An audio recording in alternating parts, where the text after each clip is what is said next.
گزشتہ دنوں دبئی کے اندر ایشیا کپ کا انعقاد کیا گیا، جس میں اگر ہم پاکستان ٹیم کے سپانسرز کو دیکھیں تو پاکستان ٹیم کے مین سپانسرز میں پارک ویو ہاؤسنگ سوسائٹی تھی، اور اگر ہم انڈینز کی ٹیم کے سپانسرشپ کو دیکھیں تو مین سپانسر ان کا بائیجوز تھا۔ اب Park View housing society Pakistan میں کافی عرصے سے پلاٹس کی خرید و فروخت کر رہی ہے، ہاؤسنگ سیکٹر میں وہ ایک کام کر رہی ہے۔ اور اگر ہم بائیجوز کی بات کریں تو وہ کافی عرصے سے انڈیا میں ایک on line learning plate form کے طور پر کام کر رہے ہیں کہ آپ گھر بیٹھے کوئی بھی آپ کورس سیکھیں، کوئی بھی آپ سکل سیکھ لیں اور اس کی بنیاد پر آپ جاب حاصل کر سکتے ہیں۔ تو ان دو سپانسرز سے آپ کو دو کنٹریز کا ایک ٹرینڈ نظر آتا ہے کہ پاکستان میں کون سا بزنس اس وقت زیادہ چل رہا ہے اور انڈیا میں اس وقت کون سا بزنس زیادہ چل رہا ہے۔ اور اسی ٹرینڈ کی وجہ سے سوشل میڈیا پر کافی لوگوں نے اس کو کرٹیسائز بھی کیا ہے کہ ہم ابھی تک ہاؤسنگ سوسائٹیز کے بزنس میں پڑے ہیں اور وہاں پر ہمارا پڑوسی ملک جو ہے وہ آن لائن پلیٹ فارمز کو ایسے بلڈ اپ کر رہا ہے اور وہ آہستہ آہستہ اپنی اکانومی کو اٹھا رہا ہے۔ تو یہاں پر کچھ ہمیں چیزیں غور کرنے کی ضرورت ہے کہ اگر ہم پاکستان کی بات کریں تو پاکستان کی ایک بدقسمتی رہی ہے کہ کافی عرصے سے ہمارے پاس جو بزنس آتا رہا ہے وہ ریئل اسٹیٹ کا آتا رہا ہے کہ آپ ایک پلاٹ کو سیل کرو، اس کو آپ پرچیز کرو اور کافی ٹائم اپنے پاس رکھ کے پھر آپ اس کو سیل پرچیز سے پروفٹ کماتے ہیں، اور یہی بزنس ہمارے پاکستانیوں کو زیادہ تر سمجھ میں آتا ہے۔ اور اگر ہم اس کی نسبت انڈیا میں دیکھیں تو وہاں پر اب جو ٹرینڈ چینج ہوتا نظر آ رہا ہے کہ وہاں پر بہت سارے ایسے پلیٹ فارم آ گئے ہیں، خاص طور پر جو آئی ٹی کا سیکٹر ہے، آئی ٹی کا سیکٹر وہاں پر دن بہ دن اتنا ترقی کر رہا ہے کہ ان کی جو اکانومی ہے وہ اس کو سپورٹ کر رہا ہے۔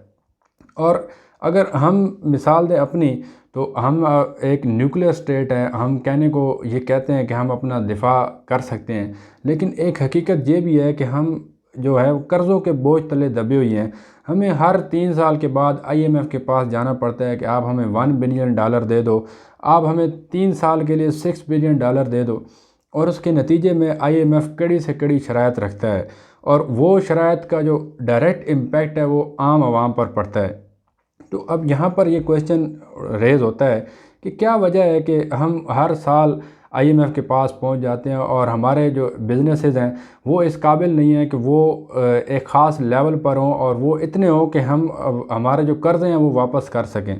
تو اس کی سمپل سی وجہ یہ ہے کہ اگر ہم سپر پاورز کو دیکھیں، جیسے چائنا ایک سپر پاور ہے، امریکہ ایک سپر پاور ہے، تو وہ شروع میں کیا تھے؟ وہ کچھ بھی نہیں تھے، لیکن انہوں نے ایک ایسی پالیسیز بنائی کہ دنیا کے جو بیسٹ مائنڈ تھے وہ انہوں نے اٹھائے اور ان کو اٹھا کے ایک شہر میں اکٹھا کر دیا۔ جیسے کیلیفورنیا کی آپ مثال لیں تو وہاں پر امریکہ نے سب سے بہترین دماغ وہاں پر اکٹھے کیے، ان کو ہر قسم کی سہولت دی، ان کی رہائش، ان کا کھانا پینا سب کچھ انہوں نے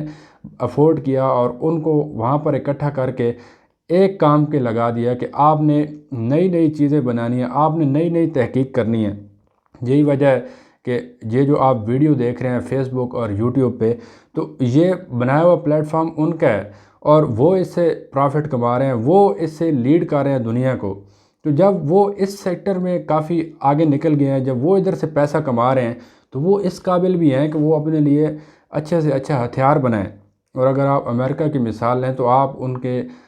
جہازوں کو دیکھ لیں، مطلب بہترین سے بہترین جہاز وہ بناتے ہیں۔ چین ہے، وہ بہترین سے بہترین جہاز بناتا ہے، وہ پیسہ دوسرے فیلڈ سے کما کے ان پر خرچ کرتا ہے، اور پھر جب یہ اچھے ہتھیار بناتا ہے وہ پھر انڈر ڈیولپڈ جو کنٹریز ہیں ان کو سیل کر کے وہاں سے بھی ایک ریونیو جنریٹ کرتا ہے۔ لیکن ہمارا جو بزنس ماڈل ہے ہم ابھی تک وہیں پہ پھنسے ہوئی ہیں کہ ہم نے پلاٹ سیل کرنا ہے، ہم نے یہ کام کرنا ہے۔ اور اگر ہم اپنی حکومتوں کی مثال لیں تو اگر کسی سرکاری افیسر نے کوئی میٹنگ اٹینڈ کرنے جانا ہو تو وہ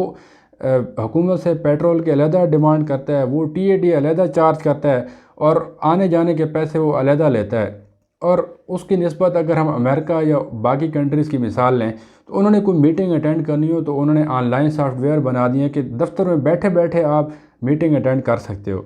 یہ سوچ کا فرق ہے جو کہ ہمارے ملکوں میں اور ان کے ملکوں میں پایا جاتا ہے۔ تو اب کرنے کا کام یہ ہے کہ ہمارے جتنے بھی فضول اخراجات ہیں، جیسے ہم نے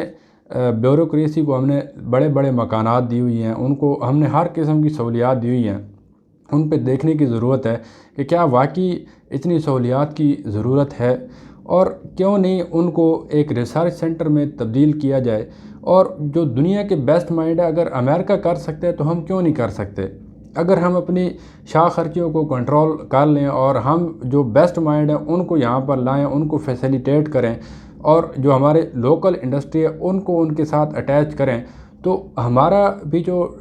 یہ جو آئی ٹی کا بوم ہے وہ ہو سکتا ہے۔ لیکن اس کے لیے ضروری ہے کہ ہم عوام حکومت کو مجبور کریں کہ آپ نے یہ کام کرنا ہے، کیونکہ حکومت خود کوئی کام نہیں کرے گی۔ اب پہلے تو ہماری حکومتوں کا مسئلہ ہے کہ وہ اپنے 5 سال پورے نہیں کرتے، کوئی کر بھی لیں تو ان کا جو وزڈم ہے وہ اتنا نہیں ہے کہ انہوں نے کرنا کیسے ہے۔ تو اب اس ویڈیو کا مقصد یہ ہے کہ آپ جو دیکھ رہے ہیں عوام، آپ نے یہ سینس پیدا کرنا ہے، آپ نے یہ شعور پیدا کرنا ہے کہ ہمیں بڑے بڑے جو سرکاری بابوز ہیں ان کے لیے بڑے محلات نہیں چاہیے، ہمیں بڑے بڑے ریسرچ سینٹر چاہیے، ہمیں بڑی بڑی انوویشنز چاہیے، اس کے لیے بجٹ کو ایلوکیٹ کیا جائے۔ تو کوئی وجہ ہی نہیں ہے کہ ہم اپنے جو ملک کی اکانومی ہے اس کو اٹھا نہ سکیں اور ہم اپنے قرضے واپس نہ کر سکیں۔